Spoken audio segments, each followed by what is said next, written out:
All right, guys, welcome. Sunday video is a little different today. We are talking about the weekend. We're talking about some USMNT related stuff, and then we're going to have a call-in show, which we tried once a few weeks back, and it seemed popular and fun, and people enjoyed it. So that's what we're going to try to do today. Usually, this would be the USMNT top 10. I'm a little out of time to try and craft a top 10 today because I did the live watch along for Juve Milan.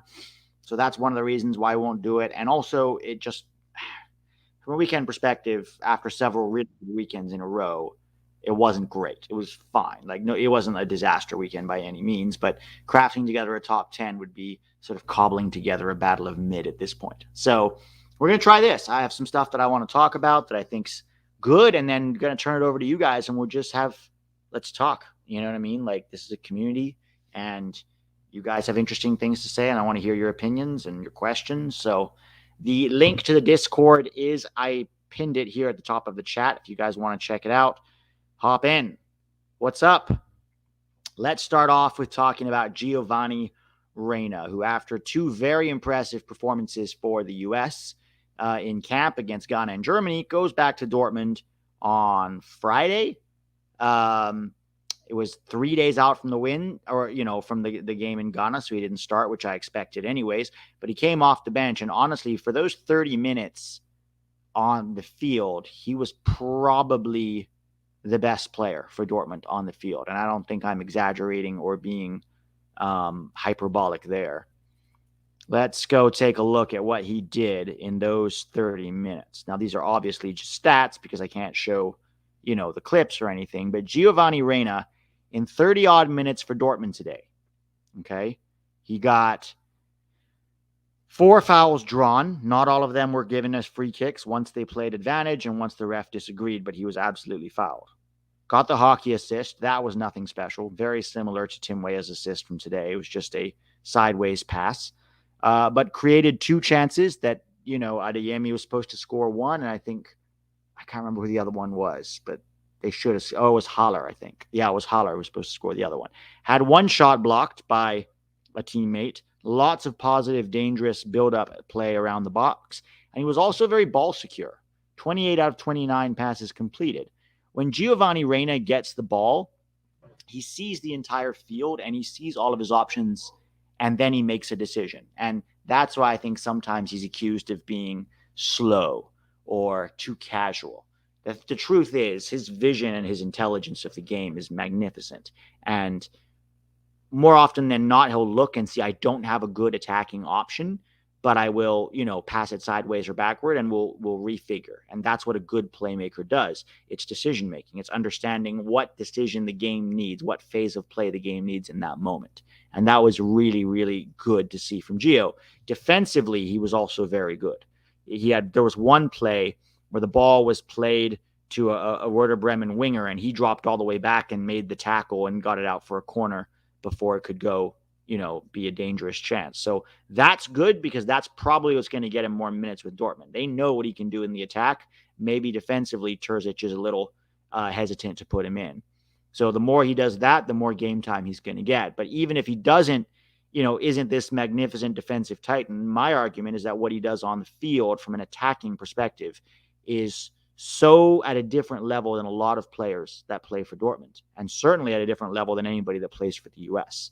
He's not as good as Pulisic right now, but the way he sees and understands and can dictate the game is better than anything that Pulisic has in his locker. That's my honest opinion.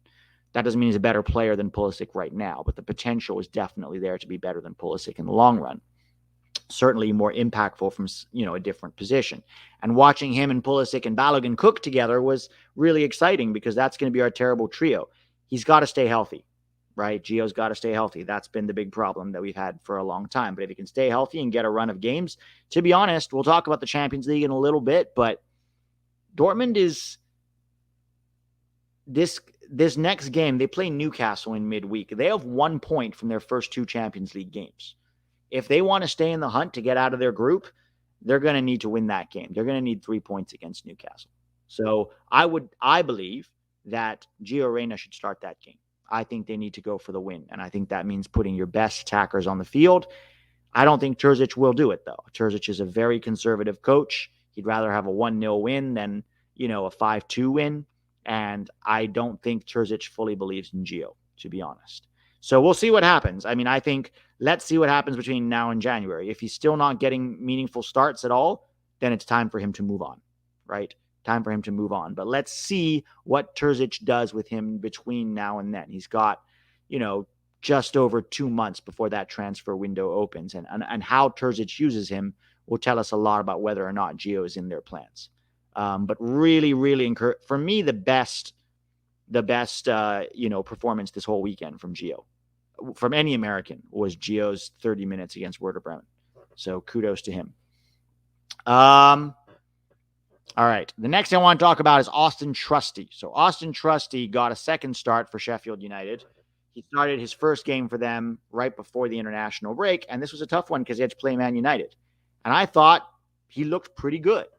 He was not perfect. There was one or two shaky moments. He had one misunderstanding with the goalkeeper that was both of them somewhat at fault for it. Probably a little more Trusty because he should have checked his shoulder and seen that the pass was coming in front of him. But other than that, he didn't look uncomfortable playing against Manchester United. And Manchester United are not what they used to be, but they're still a good team with very good players. So for him to be able to hop in, and not just that, like they've been playing in a back three. This time they were playing in a back two, and they were playing him on the right side of the back two, and he's a left-footed center back. So the recipe was there for it to be a very awkward performance from him, but he looked very comfortable. And I have to say, look, there's a good chance Sheffield United are going down at the end of the year. They're just not good enough to be in the Premier League right now, right? But that experience for Austin Trusty of playing in the Premier League for a full season, which it does seem like he's now a Premier League starter for them, especially after the injury to Chris Basham, is going to be really, really good for him. And he should absolutely still be in the mix for us to be in that Copa America squad. He is probably, the next left-footed center back up to back up Tim Ream, right? So really, really impressed with Austin Trusty. The 2-1 loss, neither goal was his fault. Really, you could argue maybe on the first goal, could he have stepped sooner? But it certainly wasn't on him because McTominay lost his man, and he beat his man, and so maybe he could have stepped up a tad bit sooner, but that would be nitpicking. I think it was a good 8 out of 10 performance from Austin Trusty, and that's really encouraging to have another center back because we're developing a lot of depth in attacking positions now, which is great. We're still not quite there with the center backs. I mean, we have Ream and Richards.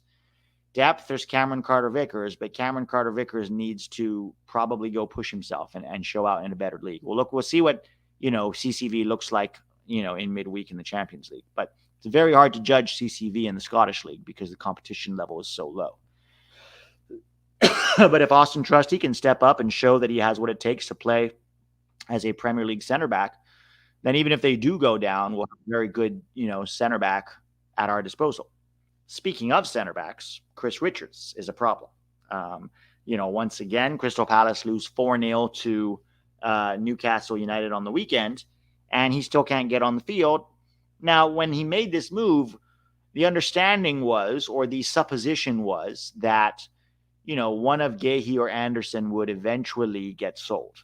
And that was supposed to be this last summer. It didn't happen. So he's still behind both of them. And he's gotten a smattering of minutes, but he's 23 now. He's not a super young defender. He needs to be playing minutes. So if he can't, I think I want to wait and see with Chris Richards what happens in January, okay? Because if Gahey and Anderson, if neither of them gets sold, then I would say it's time for Richards to go on a 6-month loan to another Premier League club to show that he can, because when he's played in the Premier League, we've seen, this guy's fine. Richards looks very, not just comfortable, but or not just competent really or comfortable, but strong in the Premier League. And that's really encouraging.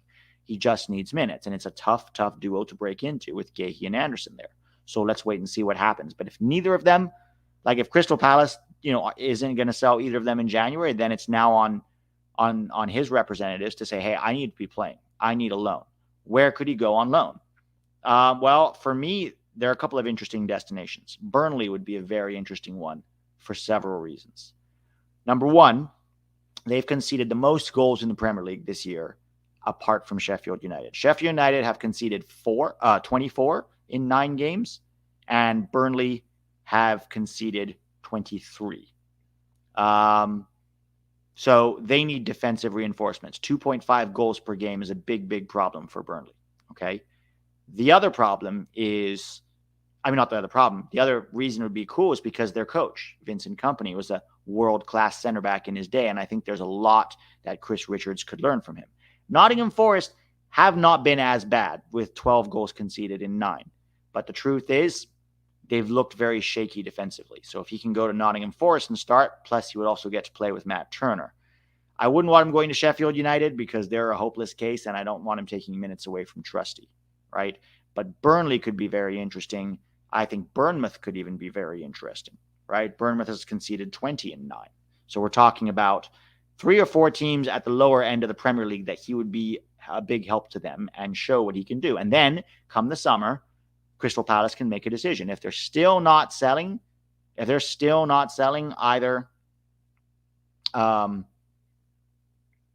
Gahey or Anderson, then it's time for him to demand a move. I need to move. And if he shows out, in the Premier League, then there'll be plenty of interest from other Premier League teams.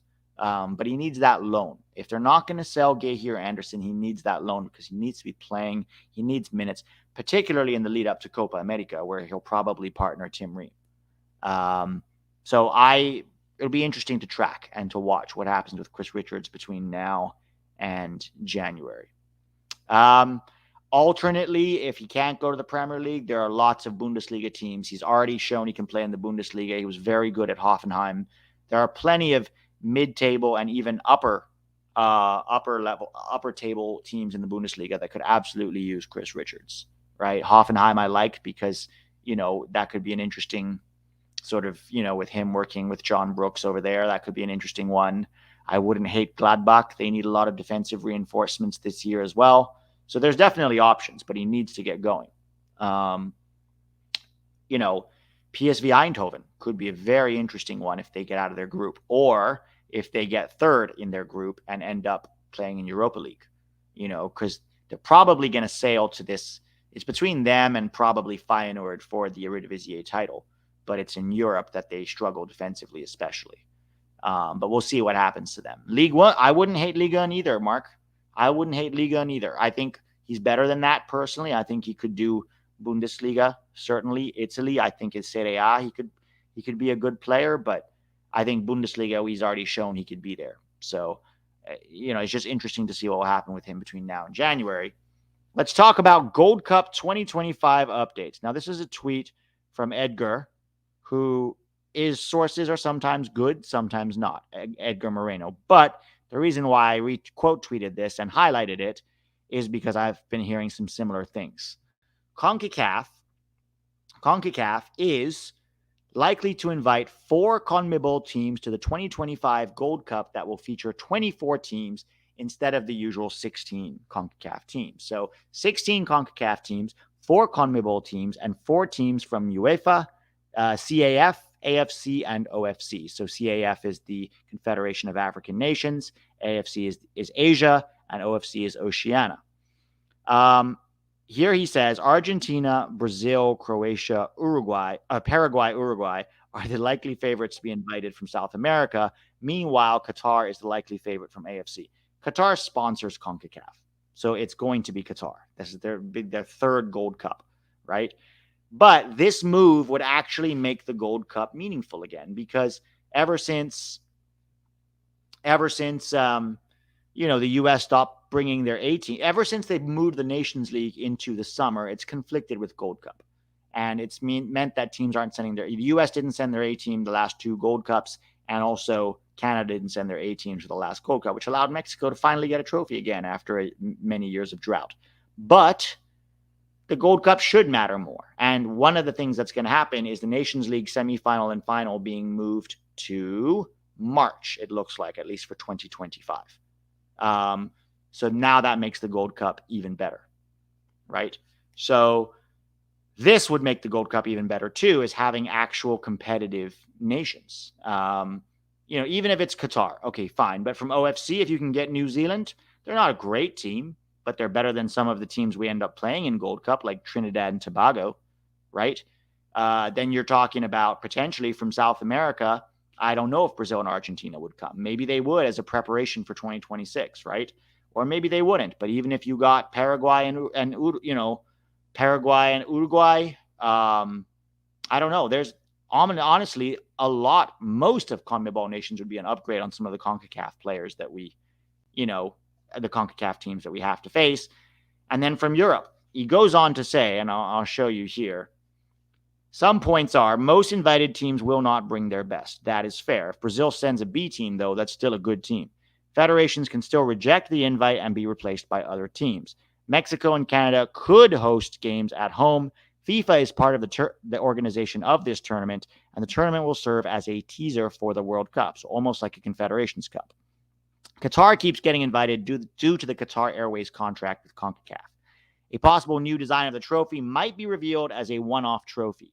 The only logical team from OFC is New Zealand, and UEFA and CAF teams could be Morocco, Portugal, and Spain. That would be very interesting because those would be very, very good teams to come and compete.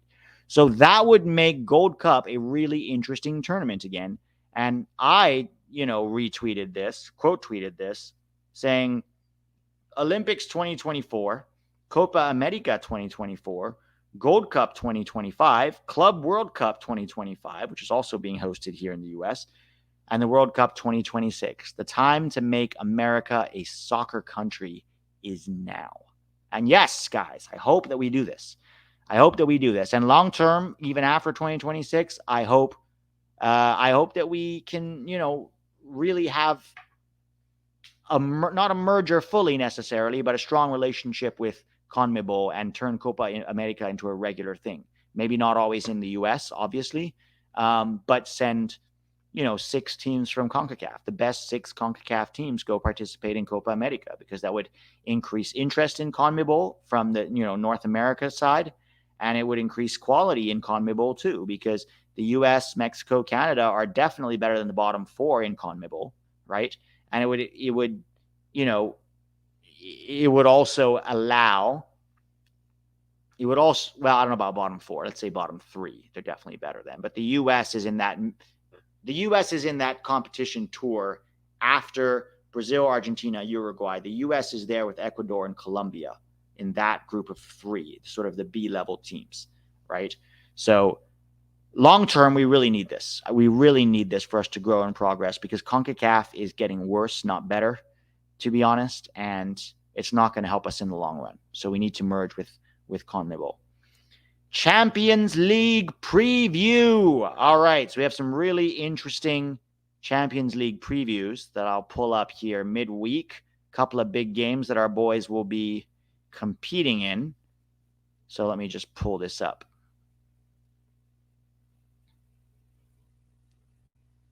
What you guys been up to this Sunday, apart from doing the live watch along with me? Okay. So Champions League midweek. Okay, let's take a look at where the tables are right now. Mainly just the ones with Americans in them. So here, Lyon, Arsenal, Sevilla, and PSV Eindhoven. PSV Eindhoven has 1 point from the first 2 games. They managed to eke out that draw with Sevilla at home. Their next game is on Tuesday, and it's against Lyon, who topped the group away. Very, very tough game for PSV Eindhoven. I personally think it's unlikely that PSV Eindhoven is going to make it in the top 2, but for the sake of Pepe, Dest, and Malik, I want them to make Europa League, because if they make Europa League, now they actually have a realistic chance of going far in Europa League and maybe even winning the whole thing. So I really want them to fight for 3rd in this group. I don't know if they'll be able to. That defensively, they still look quite, suspect. But that's where they're at right now, and we'll see how this ends up. Union Berlin. The only guy there is Brendan Aronson. He's not starting. He probably shouldn't be. They're bottom of their group with 0. I'd be very, very surprised if Union Berlin makes it out of this group. Group D, there's nobody. And there is for Celtic, in Group E. Celtic here, this is a tough one. They also have 0 points from their first 2 games. It's a tough group, but we get to watch Cameron Carter-Vickers against better, opponents. And I can't see Celtic not only not getting out of this group, I can't even see them getting 3rd in this group. That's what's the problem, really. When you're so good when your league is so weak that you win the league every year just on the trot without even trying, Then when you go face real opponents, you're not used to the quality and the speed of play, and all of a sudden you get found out, and that's Celtics' problem. But at least it's, from an American perspective, for us, it's useful. It's useful for us to sort of track his progress and see where he's at from a defending perspective. He needs a move next year, in my opinion. All right, and then this is the other one with a lot of our guys. Unfortunately for us, early on, Dortmund is 1 point from 2 games. Milan is 2 points from 2 games. Now, ideally, Dortmund and Milan would be the 2 teams to get out of this group. I don't think Dortmund's going to get out of this group. If they want to have a chance to get out of this group, they have to win against Newcastle in midweek because they've got 1 point from 2 games. Milan are under pressure too, especially after the performance today. They need to go get 3 points against Paris Saint-Germain. So both of them really under pressure here. We'll see if Gio starts. And then nobody in Group G, nobody in Group H, because technically it's Sam Vines' group, but unfortunately he was not registered. So that's not great. But let's go look at the matches. So on Tuesday here, we have PSV Eindhoven versus Lens at noon Pacific time. So that'll be a very, very tough game for PSV. I'll probably try to be watching. And then Brendan Aronson will sit on the bench as Union Berlin welcome Napoli.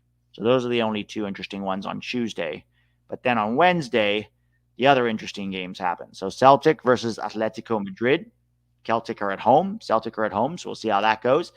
And Dortmund has to travel to Newcastle with the need to get a win. Another very, very tough game for Dortmund. Milan has to travel to PSG to try to get a win in this game. Another very, very tough assignment for Milan. So both Pulisic, Musa, and Reyna under a lot of pressure, and CCV as well. And then that's it. Yeah, that's it. Well, it is what it is. We'll see what happens with specifically these 2 are the ones I'm interested in: Newcastle, Dortmund, and Milan, Paris Saint-Germain. And then on Tuesday, obviously, we'll see how PSV Eindhoven does. But let's talk about Luca Koleosho. He pulled out of the Italy under-21 roster on this last international break with an injury. And then he sat on the bench for Burnley in the Premier League. So he clearly wasn't that injured. I'm not saying anything is happening, but let's just say Berhalter's in Europe this week. And he pulled out of this under-21 roster, and there have been conversations with Berhalter and Luca Koleosho. And from what I'm hearing, all I can say is those conversations seem to be going well. And that's it.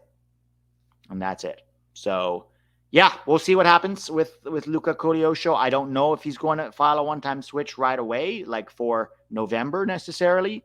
But he's somebody that we are tracking, we are recruiting, and, I have plenty of criticisms of Greg Berhalter, but one thing he has done quite well is recruitment. So I am cautiously optimistic. All right, guys, let's hop on the Discord now and take some calls. Let me see. I think there's a couple of you in here already. Oh, there's a lot of you in here already. Great. All right. I will just pull this up, bring it in here, and then we'll get into it. So I'm just going to go by order. Whoever came in first is at the top of the chain, and we'll just go from there. All right. And if anybody wants to know how to hop into the Discord server, it's just the link. I've pinned the link at the top of the chat, so just hop in there. Julian Vivas, did you see Waker Bidding goal yesterday? I did not. Did he score for Seattle? Reed Baker Whitting? I didn't. I looked at the stats. I didn't see that he scored. Maybe I missed it. Let me pull it up. Seattle 2, St. Louis. It is, according to FOTMob, I have Rusnak and an own goal from Parker. I don't have anything on Reed Baker Whitting. But maybe I missed it, or maybe they got it wrong, or maybe you got it wrong. Not sure. Okay. Discord, call-in time. No real rules. Just don't be an ass. Give me your thoughts, talk, whatever. We're just chilling. First up, 6 Urschater. Let's drag you in here. Hello. Hey, you there? Yeah, what's up? Hey, how's it going? What's your name, man? Hey, my name's Sean. Hey, I just Sean. wanted to say you've done a really good job growing the U.S. soccer community since COVID, and I really appreciate that. Oh, thank you, man. I appreciate it. Yeah, Yeah, I mean, we didn't have any community like this. So, I mean, when people say we, me, or TAC is growing, I think we just started something that people, wanted to be a part of. And so I think it's everybody together is kind of growing it. Like if you guys don't show up for your streams or watch videos or like or comment, then other people don't find it. So it's kind of been everybody together growing. And you know what I've liked too is not just that the community's growing, but the community's getting more and more serious about the game, more knowledgeable, demanding more pressure, all of those things, which I love. yeah, I completely agree with you. The other thing I wanted to talk about was just have you been paying attention to Fidel Barajas? Because 15 goal contributions as a 16, 17-year-old is pretty impressive. Yeah, in USL, but still very impressive for sure. I know he's being tracked by a lot of big teams. Yeah, it looks like he's going to go to the under 17 World Cup with Mexico, but there's no reason why we shouldn't recruit him or try. Yeah, that's all I wanted to say. Thank you for having me on. Oh, no worries, man. Thanks. Yeah, Fidel Barras is a winger if anybody wants to know more about him. A young winger, very technical, very tricky.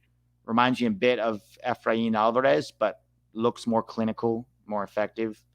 Even if we don't get him, if he stays with Mexico, he'll make Mexico better, which we need Mexico to be better because it's getting dull, just like, beating up on them every time now. Cool, man. Well, thanks for hopping in. Yeah, no problem. All right. I'll See talk to you you. See soon. you next show. Thanks, bro. Thanks, Sean. Have a good one. You too. All right. 29. What's up, man? Hello? 29. What's up, man? Yo, what up? Hey, how you doing? Can you hear me? Yeah, I can hear you. Hold on. You there? Yeah, can you hear me? Oh, there we go. I had to learn how to work this shit, bro. I'm still figuring it out too. Yeah, I saw you tweet you was on, so I was like, man, let me go talk to Pete real quick, man. How have you been? I'm good. Just checking in with you, man. I see you talk about my boy Gio, my little dude, Luca. I see the conversations, man. You Um, must be psyched about West getting that win today. oh man, I told people all week, man, I was going with Juventus. They looked at me crazy. They're like, no way, not at the San Siro. I'm telling you, man.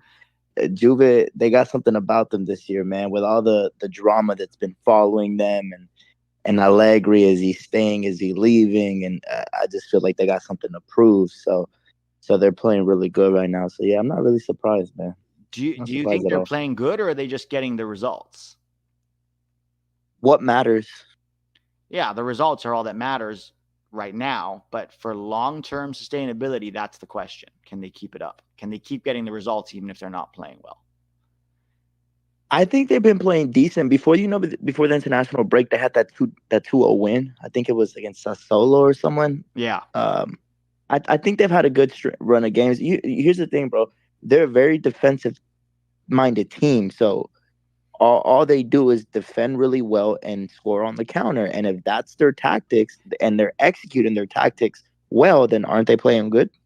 Because they're doing what they're supposed to do. I would And they do argue it their good. tactics are more like lump a long ball to Vlahovic or Kostic up top and And try to get Tesa. bodies around them. So I don't From know. what Wes and Timmy tell me, their tactics are to defend and then Yeah, it's more how they counterattack. attack That that I'm wondering if that's yeah sustainable. yeah. But here's the thing: what So they have an advantage is they don't have European games. So whereas Napoli and they, Milan and Inter all have Champions League games in midweek, they get that rest. So that could be an advantage for them too. it might work out for them. We'll see. I genuinely think they're gonna win. You think they're going to Honestly, win bro, I think they're Scudetto? gonna win. No, I think they're gonna win the league. I think Milan's gonna get the Copa. Yeah. Okay. I think Milan will get the Copa because they have they have injuries right now, but I think they have the most depth between all the teams. Maybe Inter Milan, but I think AC Milan has the best well-rounded team when all their players are fit. So I think they'll win the Copa. I think I just think Juve's gonna win the league, bro. I don't. Maybe that's biased though. I think that's I honestly mean, you biased, but love I think they're West, gonna. so clearly there's some I do. bias there. But I mean, they're at 20 points. They're 1 point behind Inter. They're level on points with Milan. So as this, like right now, 9 games in or whatever it is, 8 games in, they're still in it. You know. Yeah, yeah. But anyways, I wanted to talk about Luca, bro. What do you think? What do you think? I mean, I mean, like him, I know, but obviously. what I do you think think? we need that depth. I think we need it. You know that once he commits, though, he won't really get. This cycle isn't for him, though. You know, he's one for the future. Hang on. So He's a whoa, wait, hang on. He's playing on. He's on Christian's side. Sure. He can play on Christian's side, but as a backup to Christian or even a backup to Weah. No. That's what I'm saying. No. I'm saying he won't be a starter for this cycle. Is what I'm saying. Oh, that's fine. Yeah, that's what I'm saying.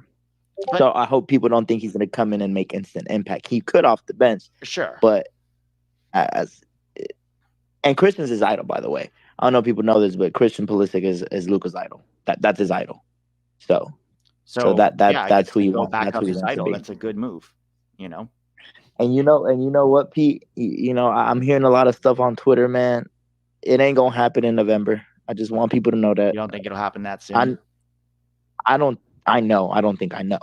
So I know. So do you think? What's the over under on it happening at all? I think this is my opinion. You know, this is my opinion, and my opinion is based on a lot of things, personal opinion, and what I do know. And I think Luca will be a U.S. national player for this cycle. I think it's a lot like the Ballo situation, bro. I think he's holding out for Italy.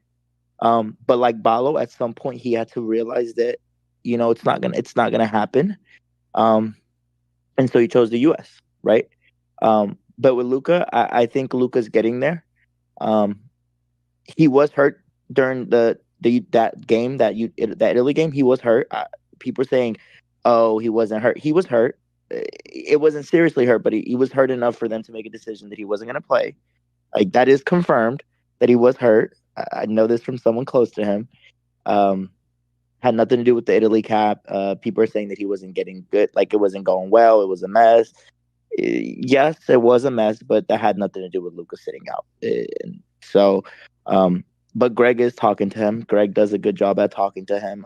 He talks to him on a weekly basis, and those conversations do go well. But based on what I know, I believe Luca will be a U.S. national player. I just think it's a matter of time. It won't be in Austin, though. It won't be next month. Don't get your hopes up. It won't be next month. No, that's fine. We don't really need him, to be honest, in November. Like, we're going to beat up on Trinidad and Tobago. What we need him for is Copa as a backup, you know, because Brendan Aronson running around. He is better than Brendan. I think he is better than Brendan. Yeah. Yeah. I mean, to be honest, that's not hard these days, though. Like, well, you know what? Brendan's good for what he can do, which is just be a menace when defending or pressing, but that's about it. That doesn't really win you games, though.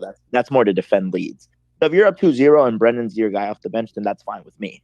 But if you need a goal or a play, I don't think you call on Brendan. Yeah. So, which is what Greg does, though, which is what I think upsets the fans, is he doesn't have someone better off the bench on the wing. Yeah.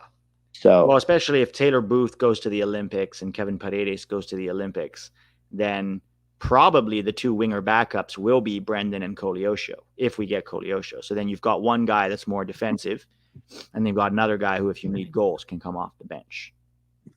What about Kevin Paredes, though? I don't know if he'll go to Copa. I think he might end up going to Olympics because he's not really getting minutes with the first team. Like, he was in this last camp, but he didn't get any minutes. So that makes me wonder, maybe Greg doesn't rate him. Greg rates him. Greg rates him. Greg rates him. He likes him. Sorry, I was about to hiccup, but I didn't. Yeah, I think Greg really does rate him, bro. But he just needs. It wouldn't hurt him to get a little bit thicker, bro. He needs to get some weight on him. Like, that's what he needs. It's not just like upper body strength; it's also balance. Like when he starts running too fast, he it's almost like the momentum of his body carries him over and he just like flops. So you think he's clumsy? I just think it's a lack of balance, like it's, and core strength. Like it's not just like he needs to hit the weight room. Core strength is a big thing in soccer because as you're decelerating, your core strength is what keeps your balance. Or if you get bumped from behind, that balance to stay on your feet is just something I think he needs to work on. A lot of that has to do with core strength. But he's young, right? I mean, Brandon Aronson is 23, right? Paredes is 19. I think Brendan's hit his peak. I think Brendan's hit his peak with his body. I don't think he's going to develop anymore. Yeah. I think he get bigger, but that seems to be the problem with all the wingers, man. You don't think Luca's going to have that problem in the CONCACAF? Well, with these dirty, Luca aggressive doesn't seem like defenders. the type to fall over. Oh, you mean Luca de la Torre? No, Luca. Koleosho? I don't really see that with Luca, but I've seen limited. I've seen him at Burnley, but it's been relatively limited. But I haven't really seen any evidence of him having poor balance. Interesting. Okay. Cool. Well, thanks for hopping on, man. But anyway, yeah, P, I just wanted to come say what's up, man. Show you people some love. I when I came in, I heard you talking about Luca, but I just wanted to let you know he was hurt in that camp, bro, and he won't be there next month, but he will be a U.S. national team player. My opinion. Hell yeah. Based on what I know, from what I heard, I think he will be. He will be joining the States, bro. And I honestly think it will be for the Nations League finals. That's when I think it'll happen. To be honest, I think that's where they have their eyes set on is if they're gonna do this, they're gonna do it for that on that stage, and then play Copa. So that's what I think the timeline is. So I think that announcement will come in early 2024, right before the Nations League, and then he'll play Copa, and then so on and on to the next tournament. So that's what I think. That's my opinion. I do know some things. Can't say that much, but the conversations with Greg have gone well, and they're going in the right direction. So I think you guys will get the commitment for him. But he's holding on in Italy just like Bala was. That he is. But you never know. What if Italy calls him up? Then that changes everything, and it's a wrap. So yeah. Let's see. All right, Pete, man. You have a good Sunday, bro. Y'all do your thing on here, bro. Man. Enjoy your day. Bro. Just wanted to check in with you, bro, and talk to you. Thanks, bro. Have a good one. All right, bro. You as well. I'm gonna be watching in the chat. All right. All right, bye. All right. Michael. Hello? Can you hear me? Yep, we can hear you. What's up? Hey, second time being on here again. Welcome. Yeah. So, I kind of just want to talk about the most recent, the camp that we just had, I think last week or something. So, I want to mainly talk about Des. So, for me, I think, so I was watching Tack's video yesterday. I think he had it with USMNT Stan. I forgot his name. Adam, yeah. Yeah, Adam. I was watching the video, and he made up a point that really resonated with me. And it was mainly about when you watch the Germany game, right? And how bad Dest was defensively, right? And for me personally, what Adam sort of said, or maybe what I think he said was, for certain, I think a massive challenge that Greg might have with the team and going forward and trying to build this team so, we can beat top opponents like Germany and the Frances and stuff, or like hang with them at least. I think probably playing, let's say, I could say Joe Scally is better than Dest defensively. Dest going forward is amazing, right? You saw it against Ghana. He did some good things going forward against Germany, right? So I think for me personally, I would play like against the big teams if we want to defend. Maybe play a Joe Scally. And if we're playing like like a team like Morocco, where we actually are on the same playing field and we can actually play the ball around, I think maybe play Dest, because he's too good going forward to not play him in those kind of games, because you saw it against Ghana. Let's be honest, I don't think Ghana was really trying, to be honest, but or maybe they were and they just are terrible. Yeah. But I do think that Greg probably does need to, depending on the opponent, select the right fullback according to the team that we're going to play. If he wants to play more defensive or if he wants to play more attacking. Because I don't know, just with Dest, I honestly, how old is Dest? He's like 26 now, right? No. He's 22. Dest, oh, geez, I don't know what the hell I thought he was 26 for. But I do think, I don't know, like Dest is still young, so he can still develop his defensive capabilities. Yeah. But I don't know if he ever will. Yeah. I just, honestly, with Dest, all I really want him to do is just be decent defensively. It's not like he has to be absolutely world class, right? Just be good. Like, just be decent, right? But he can't even do that sometimes. Like, I watched the Arsenal and PSV game, and Dest absolutely got torched by everybody when he was getting attacked. Yeah. And it's like, man, like, what is it that he can do? You know, what is it that I don't even know if he knows what he needs to work on. Because like the videos, after the Arsenal game, he posted that video on his Instagram, right, of his compilation, right? Yeah. Which is pretty funny, but it's like, Des, you just got torched by Arsenal, man. Like, I don't think it was a good idea to post this at the moment. But what do you think? So I have a couple of thoughts on this. First of all, I think that Dest's defensive ability is not necessarily an ability issue. It's more of a mental issue. I think that he switches off and then he's late to react to things. And if you notice, it's Arsenal or Germany that he's getting killed against. It's high quality opponents that can play at speed, where when that ball gets turned over, if you're not extremely sharp to understand your job, your role, your responsibility, whether that's to press, to close down a passing lane, or to drop back, the game will pass you by very, very quickly, right? So I do think it's more mental lapses than a lack of ability. The other thing I'll say is, if you look at both those Arsenal games and the Germany game that you referenced, he was playing at left back. And he's even worse at left back defensively than he is at right back. I actually think he's been okay at right back for both PSV and the US.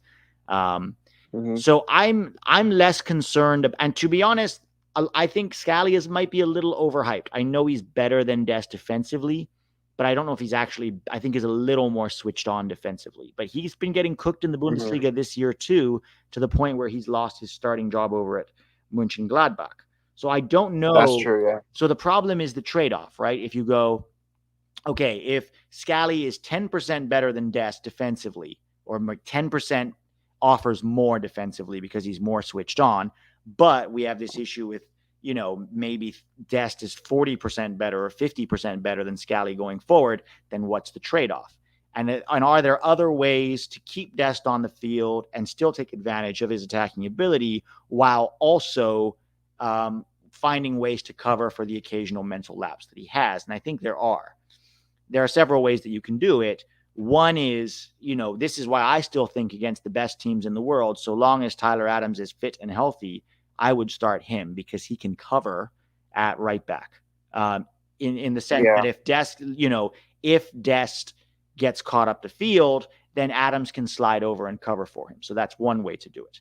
Another way to do it is to have Tim Weah more clued in defensively, because the dude is playing right back or right wing back for the last year. So have him help Dest out. The other one, and this is honestly personally my favorite, is to kind of move into a back three when Dest gets forward. Personally, I don't think Anthony Robinson really offers us that much going forward, but he's a good defender. Yeah. So if you have us, slide over into a back three, where now Chris Richards is almost playing as a faux right back with Tim Ream in the middle and Anthony Robinson staying at home, instead of bombing up the field, putting endless crosses that he can't even really hit that well into the box, I just think it offers you a little more balance. And then you got Tyler Adams in front of them and maybe Tim Weah a little more, clued in defensively as well. So I think there are other ways to cover for Dest. I don't think it has to be a linear Dest or Scally. You know what I mean? Yeah. I do think, we saw this in the camp of Gio. I also do think Gio, defensively, he's looked pretty good. Even like with Dortmund recently, when the last game he just played, he looked pretty good defensively. And I think that's a thing to his game that he's adding that he's shown he's incorporating into the national team when he's playing at that 10. And I think that's what makes Gio so important to our team is he's so good offensively, and then he's still young, right? So he's still developing, but he's developing also defensive side to his game, and I think that's very valuable to the way we can also play. I think I ever remember against Germany, actually. I think it was Musiala that got the ball. I don't remember who did a misplaced pass. I think it was John. No, it wasn't Johnny. It was somebody. They misplaced the pass, and Gio instantly tracked back and took the ball off of him. Yeah. And drove up the field with the ball and got fouled. Yeah. And I was like, wow, like I don't remember Gio ever doing that, right? He's mainly, he's either playing. Well, I think it's mainly because he played on the wing, but I just like seeing that. So yeah, you make a good point. Yeah. But I also have another thing. So I watched Tak's recent video about Caden Clark today because I never heard about it. I was looking down his channel and I saw it. So I watched it, and I feel really bad for him because it sounds like a lot of unfortunate events happened for him. With his appendicitis, and then it seemed like Leipzig didn't really give him much of a chance to get fit again. And I guess you could say the same with New York Red Bulls, and it was a lot of, you said, negative stuff that happened. So him going back to MLS, I mean he is young still, so I don't want to be hard on him, but I am worried because he did say he's going to go back to Europe. He's a footballer, right? Sometimes they say a lot of wishful thinking. Yeah.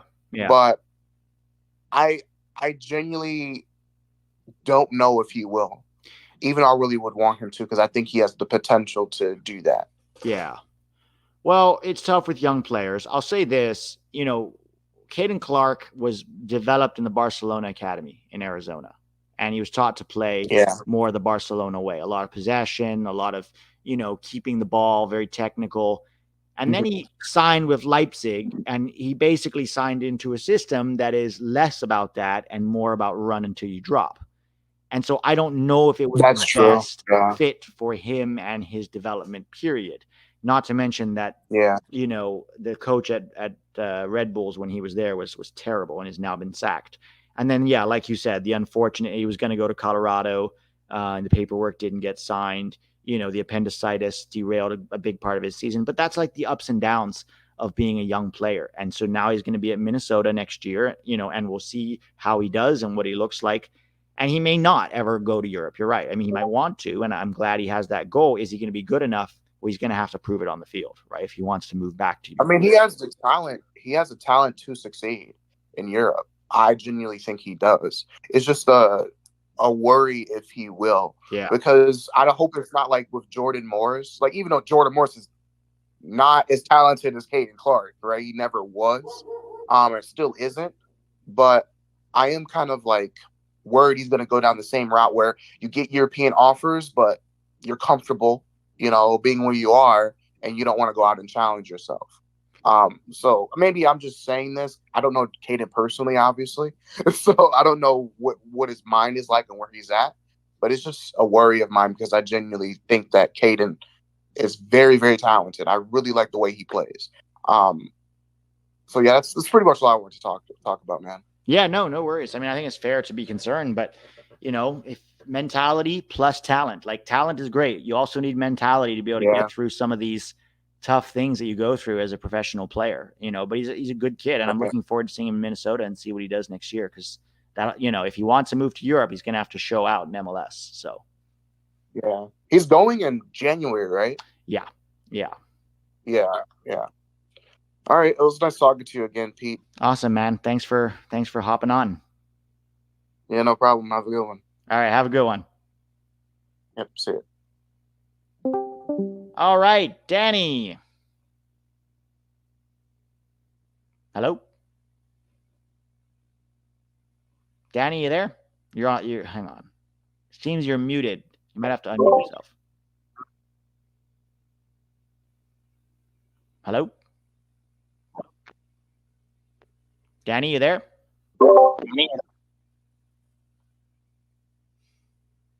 Hey, can you hear me, Pete? Oh, now I can. There you are. Okay. Yeah, sorry. Having some technical difficulties. Oh, you're good. Yeah, so before I ask my question, I just really wanted to thank you for all the great soccer content you've been putting out. Thank you, man. It's thanks to you, Tactical Manager, and a friend of mine that I was able to get into soccer in the first place. It was a passion that I never knew that I had. I was someone who watched baseball my entire life, loved that sport, and I tried to get into hockey, but it wasn't quite my thing. And now I can, confidently say that I have two sports that I love to watch all of the time. So thank you for that. Thanks, man. Yeah. So my question is about Luca Koleosho. Yeah. I've watched a bit of him at Burnley, and as someone who somewhat recently got into the sport, I wanted to get your thoughts on where exactly you would have him in our winger depth chart, as well as just give me like a sort of a, I guess you could say, what's the word I'm looking for? Like an overview of what what are his biggest strengths, what are his biggest weaknesses? Like, give me just like his general profile, because I've watched a little bit of him, but I was curious to hear your thoughts as someone who's definitely watched the game a lot longer than I have. Sure. I mean, I'll say this. The data we have on Koleosho is limited already, right? So we've seen him in Burnley a bit this year, and not always as a starter. So sometimes off the bench. It's very early on. We don't know exactly how he's going to do, over the course of the season. What I see is a very direct, fast winger, as a guy who can take players on, who's tricky, who's fast, but very less tricky than raw. I'd say more raw speed. This is what I've seen. And again, early days, raw speed to get in behind players and put crosses in and take shots.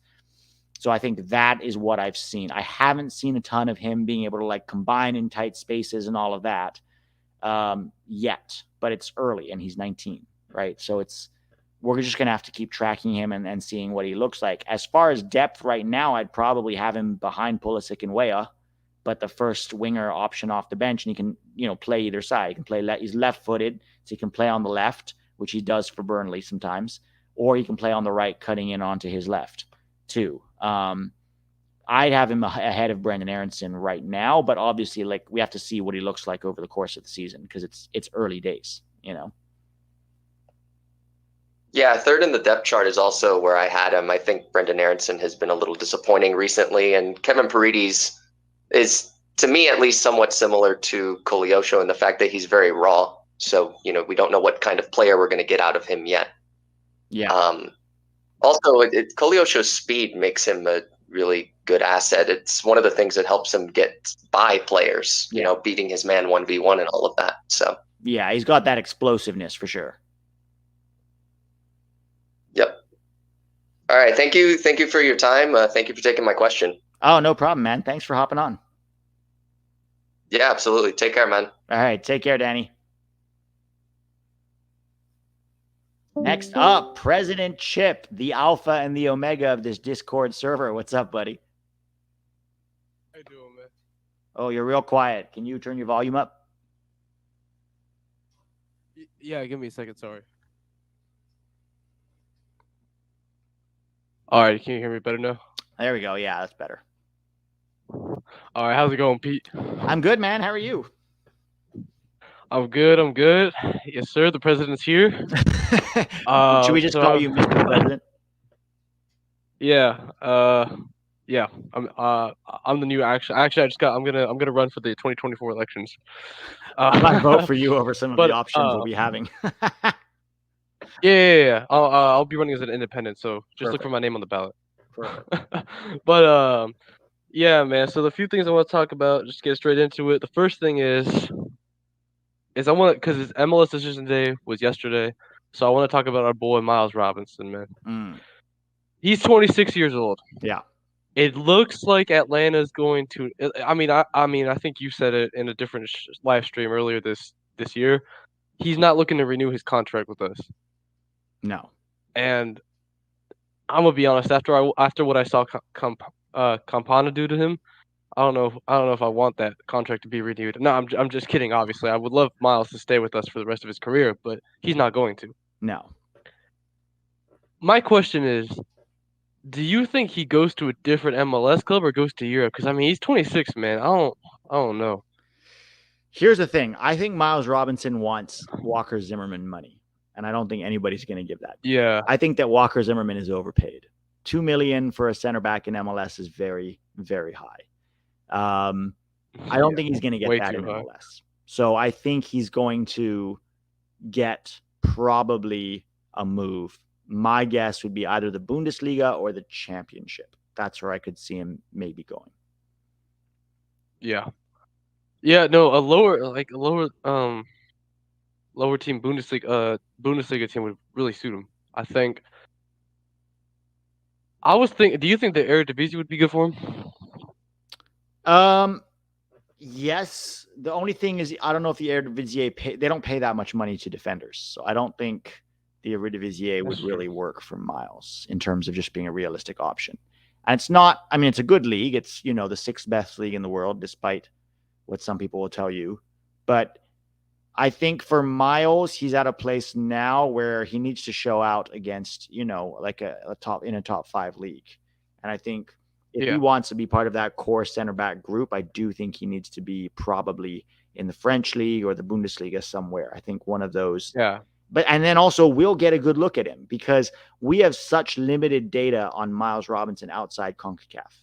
I think Ghana might be the only real game that we have on Miles. Ghana, who, like other people have said, didn't look like they cared that much. And they looked fine against Ghana. But we need to see Miles because we've seen him in CONCACAF, in MLS and in CONCACAF.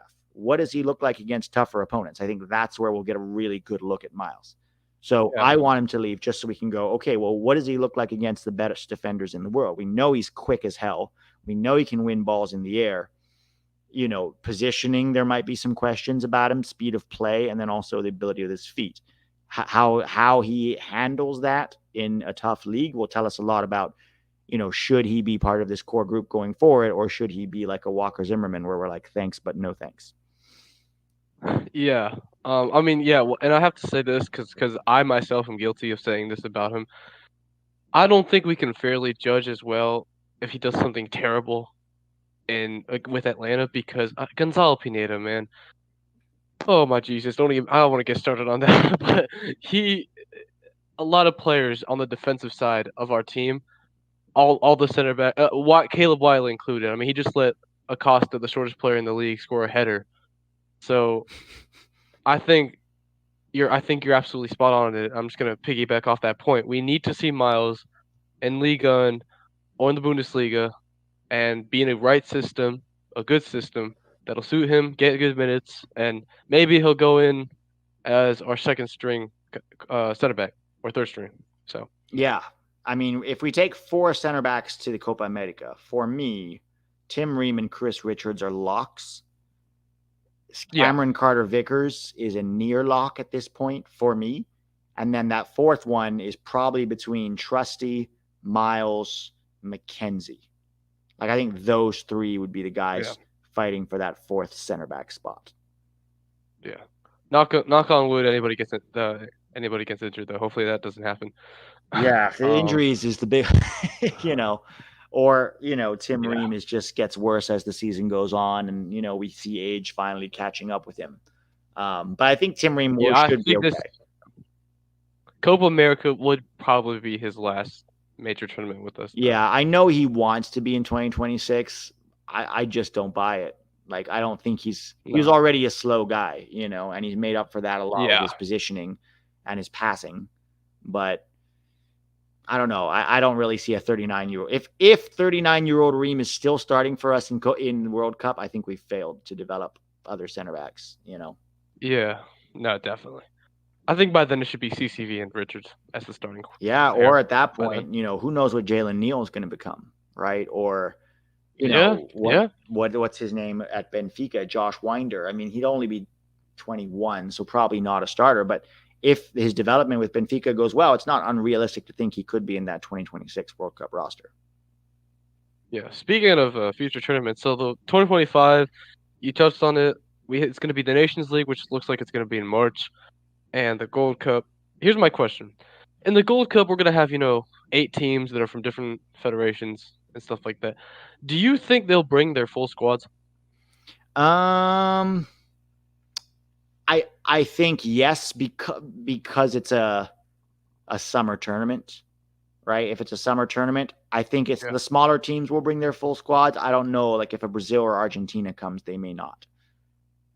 Or a Spain. That's what I meant. Like, obviously we will, but do you think a Brazil, a Spain, a Morocco will? I think Morocco take that type of tournament seriously. Because also, remember, that's 1 year out from the World Cup. They're trying to prepare, and it's a good experience for them to come to the U.S., to play in the U.S., to play against some teams they'll probably face at the World Cup. I think a team like Morocco or even Uruguay could take it quite seriously, or New Zealand, But I think maybe if it's Spain, Brazil, Argentina, they might bring more like, these are some of our fringe guys that are pushing for a spot at the World Cup. Yeah. Which is still better than most of the that's better than every CONCACAF team, probably, Yeah, no. Even if they do bring a low, like a B squad or whatever, it's still better than 10 times better than what we're facing over here. Yeah. So but yeah, I think that it's really important. I mean, I assume I assume most of you guys know, but it's crucial. Like if we can win those 2 tournaments, Nations League and Gold Cup, and Copa America, that's 3 major tournaments won on the way to the World Cup. That's huge. That is massive for us heading into the World Cup. You think we're gonna win Olympics, Copa America, and Gold Cup? Oh no, I didn't say I think. I said if we did. Oh, okay. If we won, even winning like 2 of them. If we went in there with the Copa America and Nations League. I mean, winning Copa America, we can go far, but to win Copa America, you need to beat probably one of Brazil or Argentina, right? So that's tough. That's almost a certainty. Yeah. So go ahead. Oh, sorry. So you think our limit is like semifinal?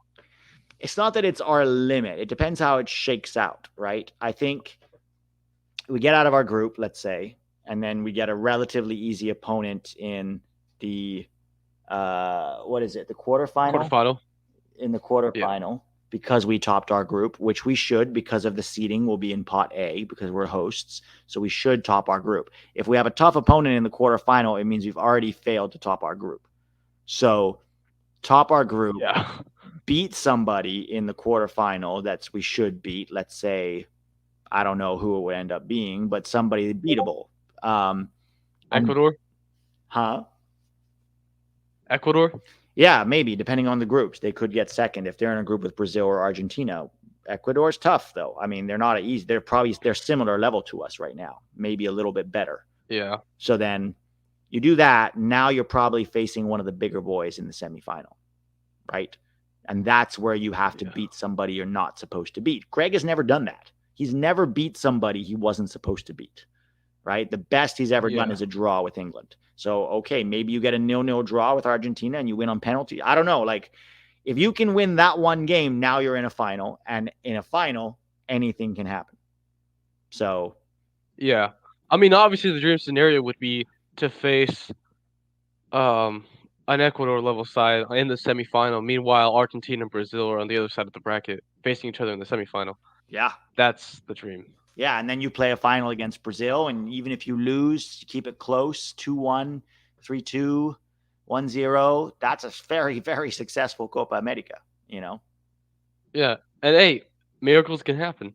They can. So, I mean, with our old guys, we when we were in Copa America last time, we made it to the semis. Sure. I mean, we didn't beat anybody super big. It was, I think, Paraguay was probably our biggest win. Yeah. But yeah, I mean, who would have told you if somebody told you Morocco was going to beat Spain and Portugal on the way to a World Cup semifinal a year ago, you would never have believed, you would have laughed in their face. I think I would have just stopped being like friends with them if they told me that. So yeah, miracles. I wouldn't have believed. Get a little lucky, and particularly if we have Pulisic, Gio, and Balogun all healthy, I think we have a shot to go really far. Yeah, man. I just pray, Greg. Listen, this is the last topic I have in question.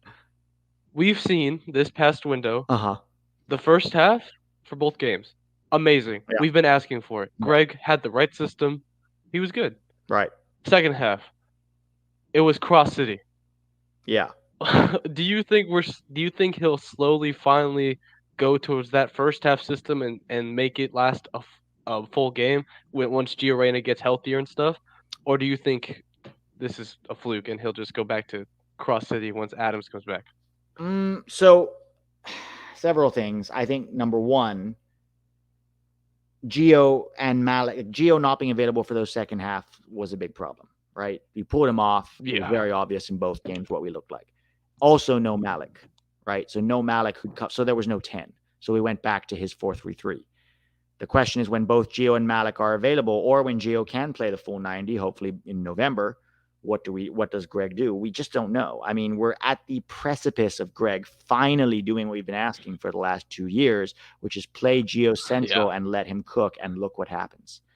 Hopefully that will show Greg, but Greg is stubborn. We know this, right? So I think at this point, it would be very hard to justify not playing Gio at the 10 because he would have to then, you can't not start Gio.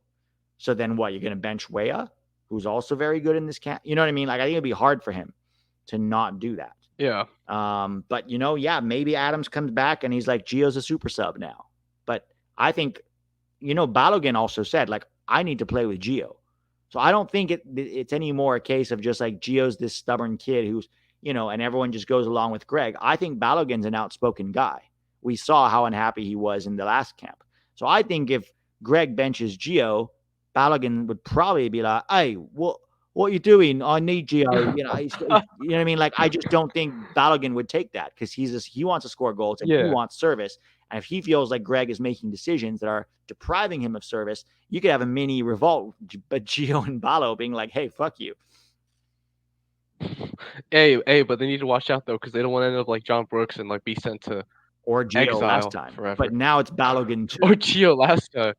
I don't think Balogun doesn't strike me as the kind of guy that's going to apologize to his teammates because he didn't run enough during training. You know what I mean?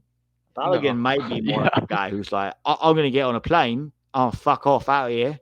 You know what I mean? So I don't see it anymore. I think even Greg, no matter how stubborn he is, has to admit that 90% of the fan base was right and he was wrong.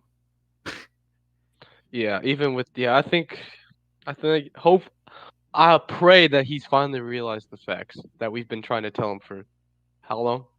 Yeah, it's like, too long. It's been 2 years now. I mean, I know Tack and I have been saying it for at least 2 years.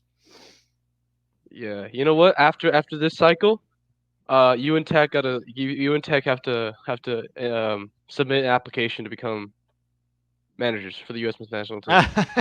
No, man, not even close. It's time. Not even close. Manager Pete, manager Tack. Then you guys would hate on us. All right. No, we would just be like the MLS fanboys. We'd be fanboys of Pete and Tack. Yeah. Defend you in any way, shape, or even if you did something terrible tactically, we'll just defend you. We'll save the players. Oh man. Hey, thanks for having me on again, man. No problem, man. Thanks for setting all this up. All right, guys, I can do 2 more because my voice is starting to go here. So 2 more, and then we'll have to save the rest for next time. Zach, what's up, buddy? Hello? Hello? Hey, Zach. I finally made it. You made it in. Were you one of the ones last time that didn't get in? Yeah, I was the last one last time. Oh, okay. It's okay, though. Glad we got you in. It's not that big a deal. I only wanted to talk about a couple things. I want to talk about the Juve Milan game today. Quite unfortunate that Pulisic got pulled out early because of incompetent things. But it feels like they should probably go through his side more. It's not like a bias thing, but it feels like when watching them, they always go through Leao, which they're probably just used to doing that, especially after last year when he carried them so hard.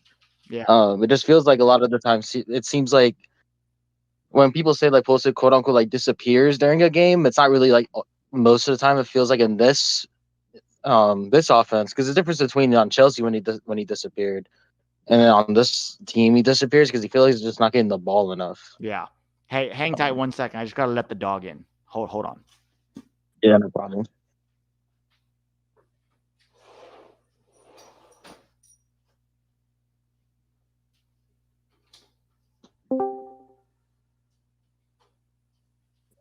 Hold on, I just want to make a public service announcement real quick. Those guys who don't make it in, I'll write your names down, and I'll make sure you get in next show.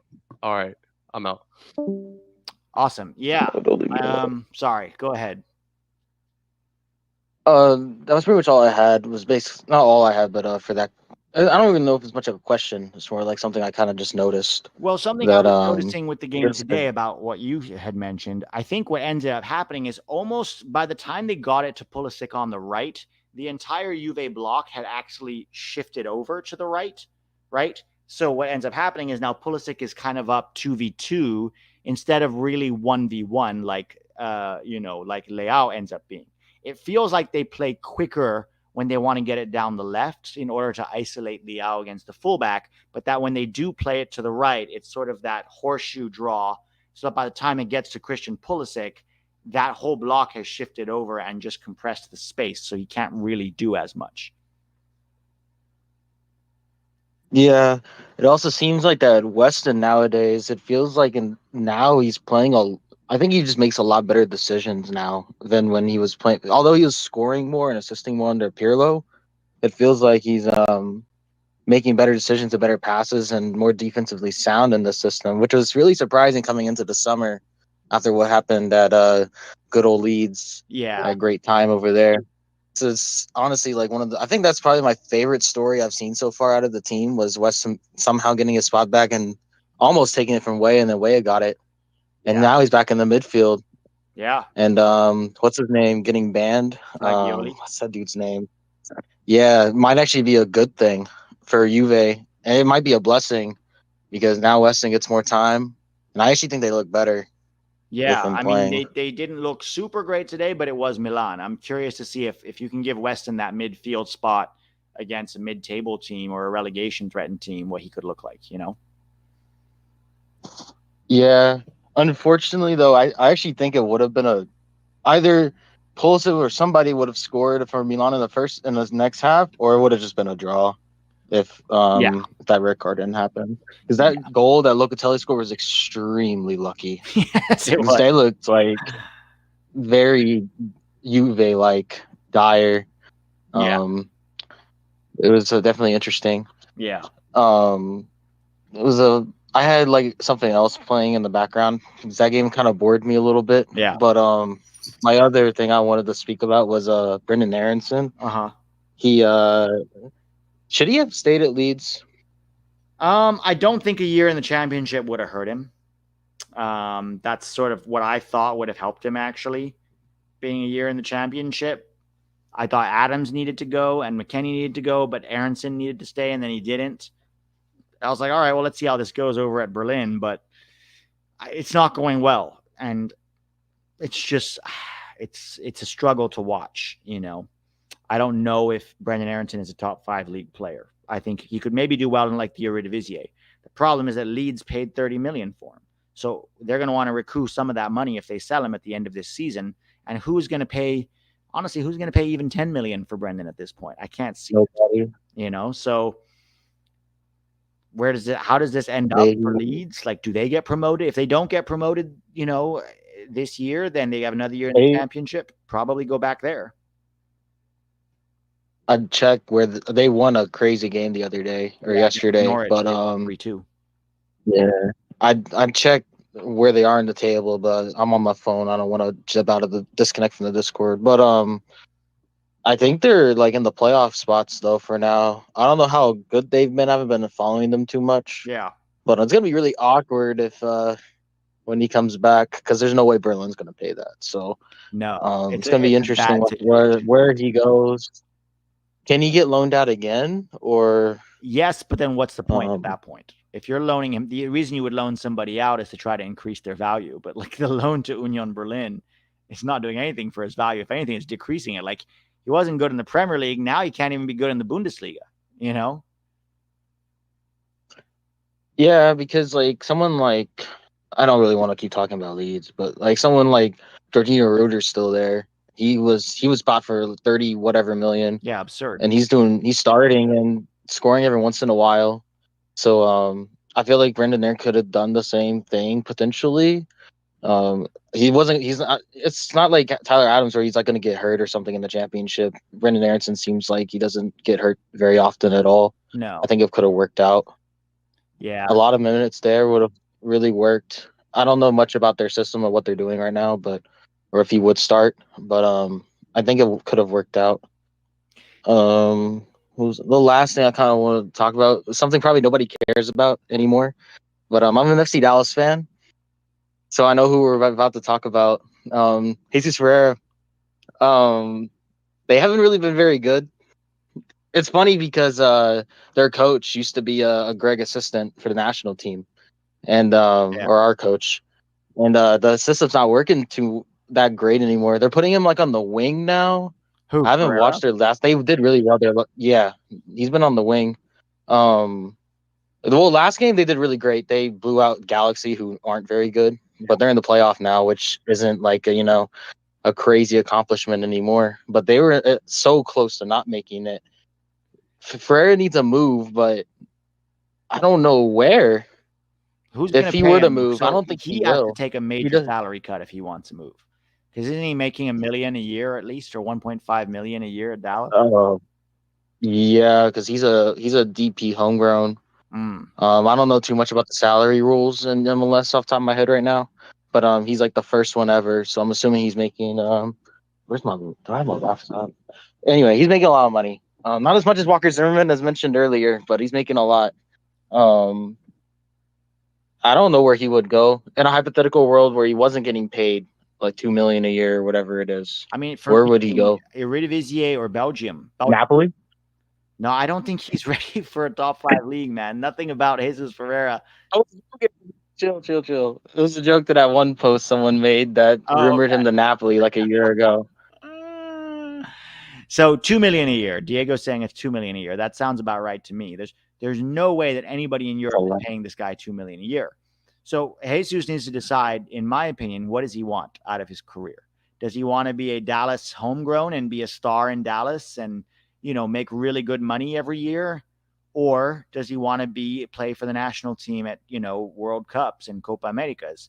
Because even though I don't think he ever should be in a World Cup, you have to bet on yourself and go try. And the only way he's going to do that is to go to Europe, take a significant salary cut, probably start off in Belgium or the Eredivisie, where they're very attack heavy. They're focused on technical players, and see if he can develop there.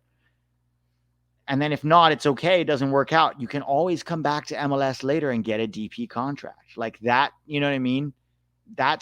He already has one. He already has one. If he flops in Belgium, he can come back, but it's up to him. What does he want, right? What does he want to do? Does he just want to be content to make that 2 million? Because if he does, he should never be in the national team again,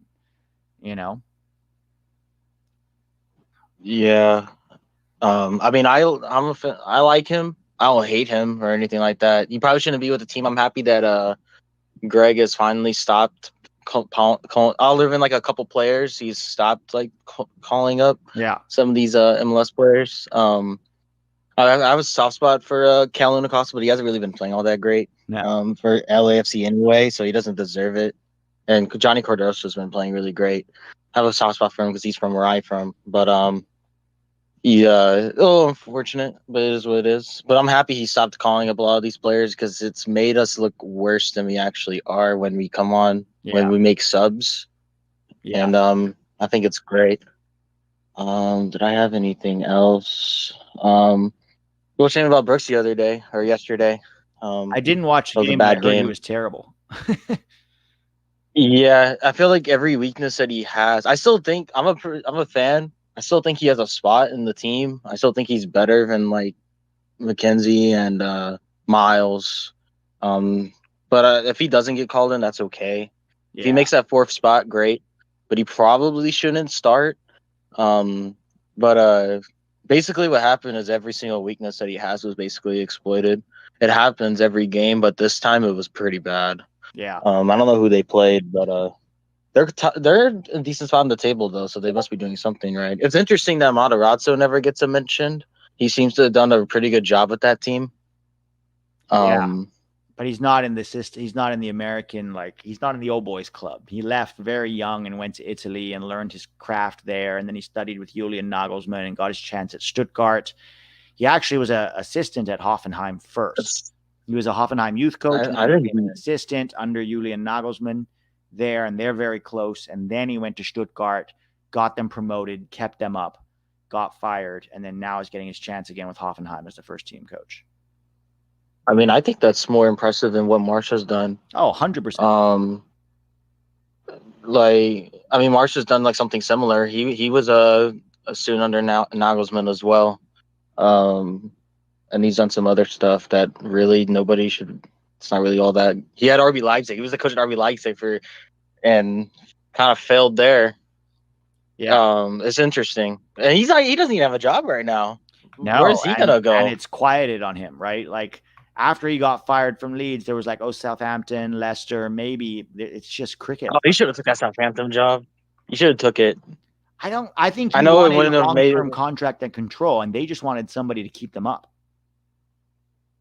Yeah, and he wasn't gonna keep him up, but he should have took it. I would have took it. I mean, what's the stock's gonna like? The stock's not gonna change. Yeah. The stock would have changed if he kept them up. That would have been insane if he kept them up. Yeah, it was tough though. It was. I don't care for Marsh. I'd low key. Would I rather have Bregman Marsh? They're like this. I don't know.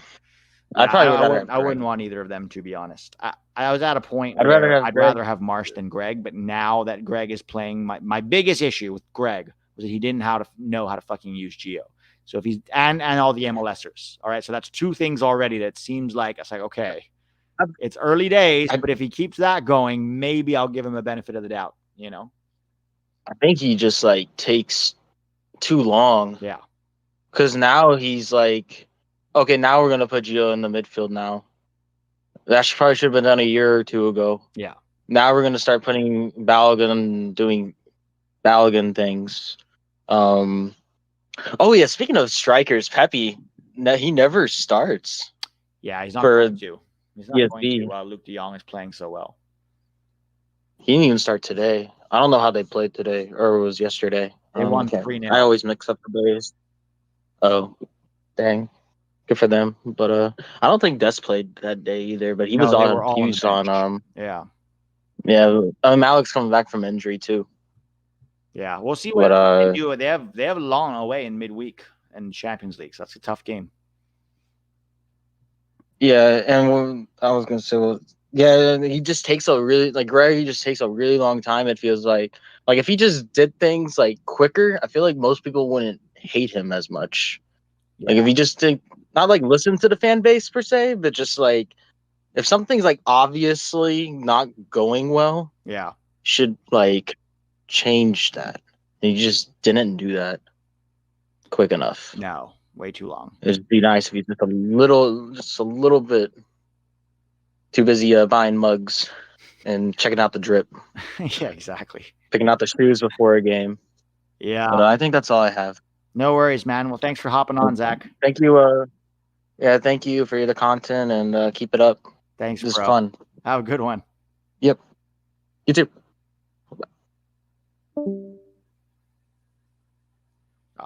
All right. One of the best. What's your name? All right. One of the best. What's your name? So I have your YouTube channel on here. I just got an echo. Yeah, no worries. All right. Yeah, my name though is Lewis. So nice to meet you, Pete. First time caller here. Hey, how's it going, man? I am doing great. I just had dinner and now I'm here relaxing, just watching your stream. But now it's great to finally get to talk to you. Been watching you all since the 2021 Conference Nations League final. The game. Yeah, I think I remember Tack was a few minutes ahead of you, so Tack was accidentally spoiling it, and you were trying hard not to listen to him. Yes, yeah, I remember that. Yeah, because I remember, I think it was Horvat's penalty save against Guardado. Right. And he was reacting, and then you were covering your ears like, oh, la, la, la, la, la. I'm not trying to listen to this at all. That's right. Yes, I remember now. That was 2.5 years ago. Wow. It's been a long time. I know, like, just seeing your all's growth is amazing. I feel like independent content creators are like you all are. They're a godsend. And I hate when people try to discredit you two specifically, because they think that all you do is just like talk about soccer on a computer screen.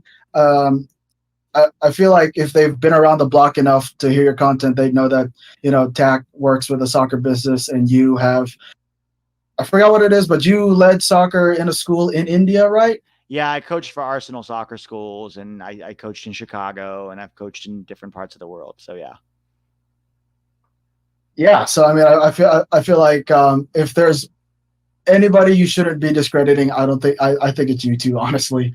But here's the thing. I mean, at the end of the day, we're just fans. We're just fans. Like, neither of us is claiming to be an expert necessarily. We're just fans giving our opinions, and it's fine to disagree with us. Like, there are lots of people, who I'm sure you have moments where you disagree with us. People watch us all the time and disagree.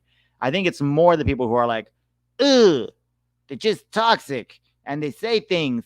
My favorite one is they only say things in order to get clicks, and without even considering the possibility that maybe this is just what you really think, and it resonates with a lot of people.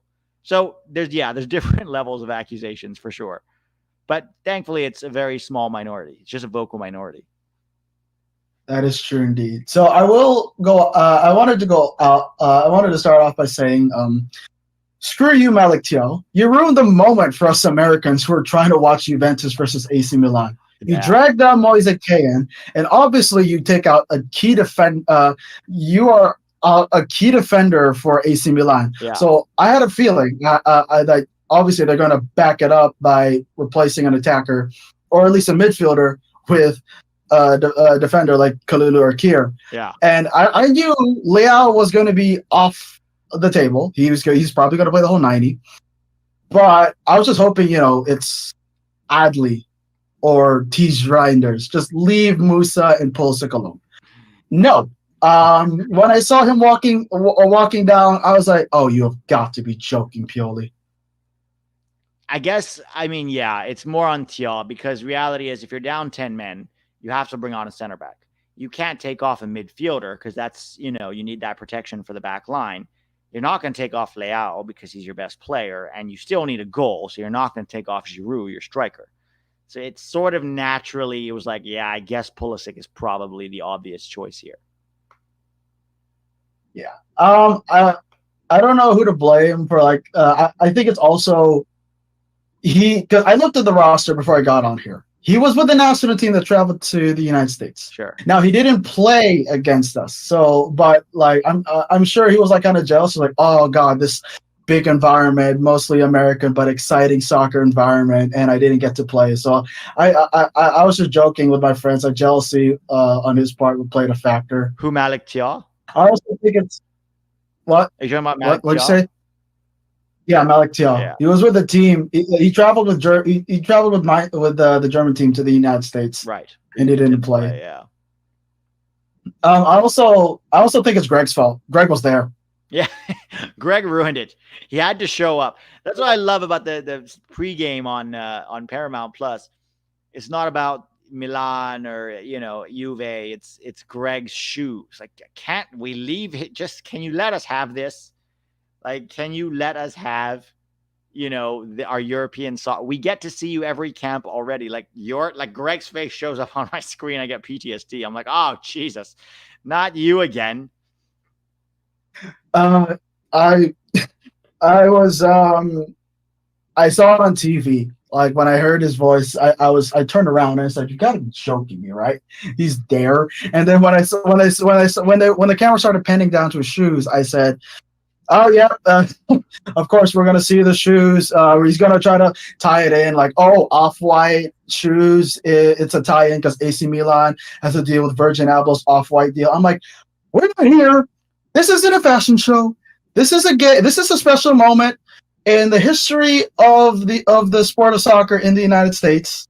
And sure, it's good that you're there, but we would have liked to have known that at least after the game. We didn't want to I didn't want to see Twitter flooded with the memes of what the heck a polar bear doing in Arlington, Texas. Yeah, I mean it's weird. Like, you know, imagine an England, not even an England game, a Premier League game, and Southgate is there to watch Harry Maguire. And then before the game, they're like, "Tell us, he's there to watch the game, but he's not being interviewed. He's literally just shown in the VIP. What shoes are you wearing, Gareth? Oh, these sneakers I purchased over here at the Puma store. They're quite lovely. The laces are very good, very strong." Like, he would be mocked relentlessly. That would never happen. No, yeah, literally. I mean, but either way, it's a good thing that in a top team like Juventus or AC Milan, there are Americans that are considered the first to be penned in first 11 on the to start the game. Yeah. So I think coming back from that absolute harrowing nightmare that was Cuba in 2017.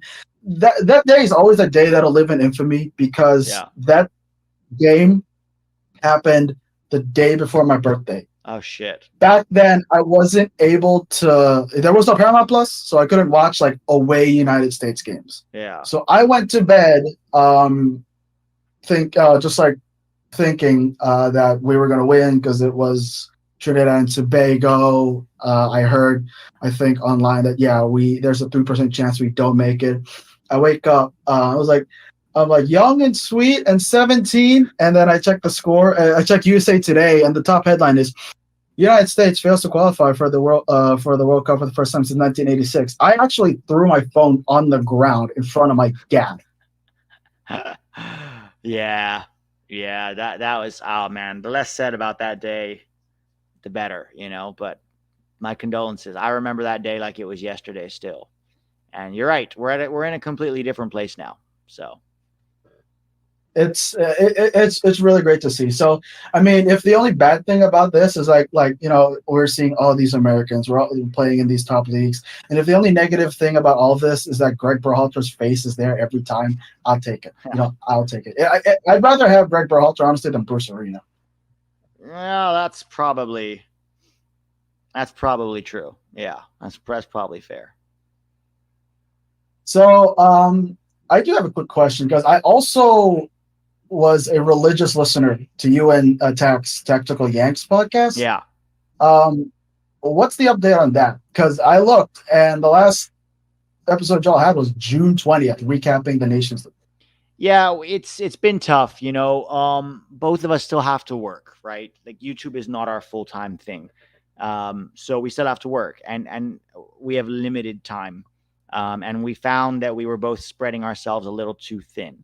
And, you know, we're kind of in this for the long haul. So if you're going to be in something for the long haul, you can't, you have a risk of burnout if you do too much. And so we had to kind of cut back a little bit. And, you know, the podcast was one of the things to go, just because time, making 2-3 videos a week. And it's not just making the videos and publishing and editing and all that. It's also keeping track, right? Like, I have to watch games I don't want to watch. I don't want to watch Celta Vigo every week, but to keep track of Luca, I have to try. And so it's just a lot of work. And so, we both had to take a little bit of a back, cut that workload down a little. And so the Tactical Yanks podcast was one of the things that we had to cut. So probably won't bring that back anytime soon, but thank you for listening. We appreciate it. Yeah, no problem. Glad to see that, you had to make the right choices in life, unlike Greg saying to Gio that, hey, we're not going to put him much in the World Cup. Yeah. I was listening to President Chip, you guys talking about Miles Robinson and his future plans. I remember, if I can remember correctly, did Miles Robinson even play against Germany? Because he looked solid against Ghana, but it's Ghana. It's Ghana 2023. It isn't SCN Ghana. Right. I didn't watch the Germany game. I was on set, so I don't actually know how he looked against Germany. I think he came off the bench, from what I've heard.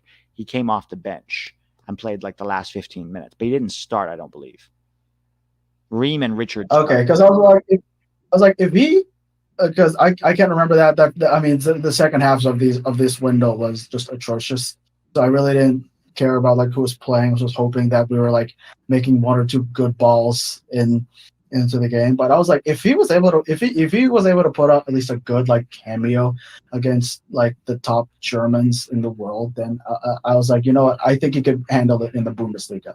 Okay. I feel like he has the athleticism to kind of like recover balls, but like I think he needs to be. I wouldn't want to say like. I guess he could be I guess he could definitely improve, and if he thinks that like Bundesliga is where he can improve, then I'm all for it. I'm okay with him leaving. I'm an Atlanta United fan, but as much as I want to see the team do well, I'd also like to see potential national team players do good. And up until this point, I don't know if MLS is the right place for our potential best players now. So if he, if he sees a window in Europe, take it. Yeah, 100%. I think he will.